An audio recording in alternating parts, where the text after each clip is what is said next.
नमस्कार. चला, महाटॅट परीक्षेसाठी अत्यंत महत्त्वाच्या अध्ययन सिद्धांतांवर एक नजर टाकूया. मानसशास्त्राचा एवढा मोठा अभ्यासक्रम बघून गोंधळ उडालाय. चला, परीक्षेत नेहमी विचारल्या जाणाऱ्या सिद्धांतांवरच फोकस करूया.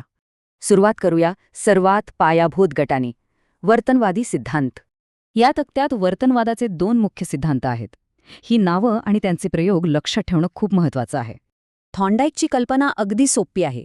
आपण चुकांमधून शिकतो आणि हळूहळू त्या चुका कमी होतात. आणि हे का महत्त्वाचं आहे?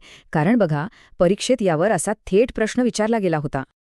आता वर्तनवादाच्या पुढे जाऊन बोधात्मक सिद्धांतांकडे वळूया. इथे लक्ष वर्तनावर नाही तर मानसिक प्रक्रियांवर आहे. इथे फरक स्पष्ट दिसतोय. वर्तनवाद हळूहळू शिकण्यावर भर देतो, तर समष्टीवाद अचानक येणाऱ्या क्षणावर.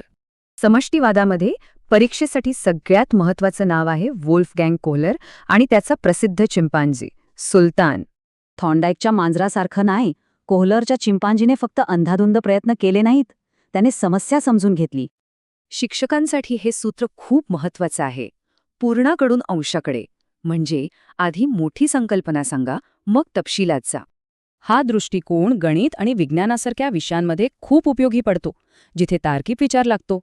चला, आता या क्लासिक सिद्धांतांना आधुनिक शिकवण्याच्या पद्धतींशी जोडूया, ज्यावर हमखास प्रश्न येतात.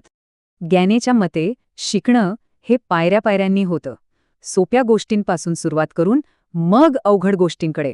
त्यांचा सिद्धांत हाच सूक्ष्म अध्यापन आणि पाठ नियोजनाचा पाया आहे. हे खूप महत्त्वाचं आहे. ब्लूमची कल्पना तर खूपच छान आहे की योग्य वेळ आणि मार्गदर्शन मिळालं तर कुठलाही विद्यार्थी विषयात पारंगत होऊ शकतो. ठीक आहे, चला आता परीक्षेसाठी जे मुद्दे लक्षात ठेवायचेच आहेत त्यांची एक जलद उजळणी करूया. ही नावं आणि त्यांचे सिद्धांत पक्के लक्षात ठेवा. यावर सरळ जोड्या लावा प्रश्न येतो. हे 3 प्रयोग तर हमखास विचारले जातात. प्रत्येक प्रयोगातला प्राणी आणि मुख्य कल्पना लक्षात ठेवा. ह्या मूळ संकल्पना समजल्या की फक्त फॅक्ट्स नाहीत तर उपयोजनावर आधारित प्रश्नांची उत्तरेही देता येतात. आणि जाता जाता एक विचार. अभ्यास करताना ह्यातली कोणती पद्धत स्वतःला जास्त लागू होते? विचार करा, संकल्पना अजून पक्क्या होतील.